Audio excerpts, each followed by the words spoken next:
So now what could work and what could destroy the chances of the ruling TMC government? Every party in our country has a basic voter base, which in general terms is also referred to as vote bank.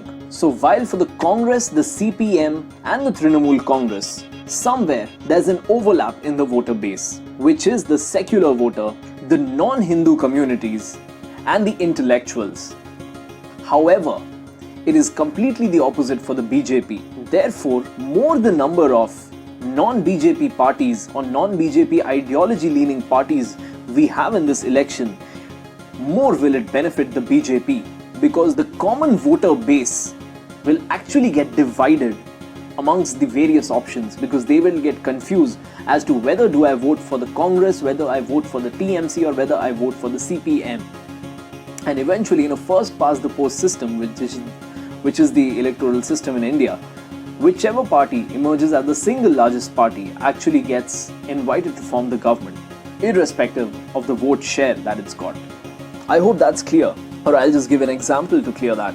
For example, on a Kolkata seat, for example, if candidate A, candidate B and candidate C are fighting the election, and there are about 10 voters in that constituency in this hypothetical situation.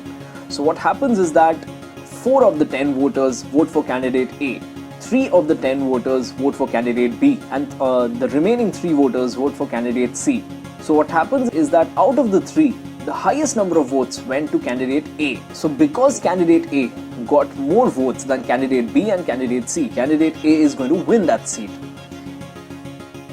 Even though 60% of the voters, which is 6 out of 10 people, voted against candidate A, but because they had the maximum out of the available options, they won. So similarly, it could benefit the BJP because the other votes might get split among the other options. There's been a lot of sloganeering and there's been a lot of contest between the two parties, with Prashant Kishore, who is probably the most efficient and well-known political strategist in India, who is aiding Mamata Banerjee, coming out in the open and claiming that the BJP will not touch the 3-figure mark and therefore they will only be restricted to 99 or lesser seats. And if the BJP manages to cross 99 and touch the 3-figure mark, Prashant Kishore is going to quit his profession, which is a very, very strong and big statement to make.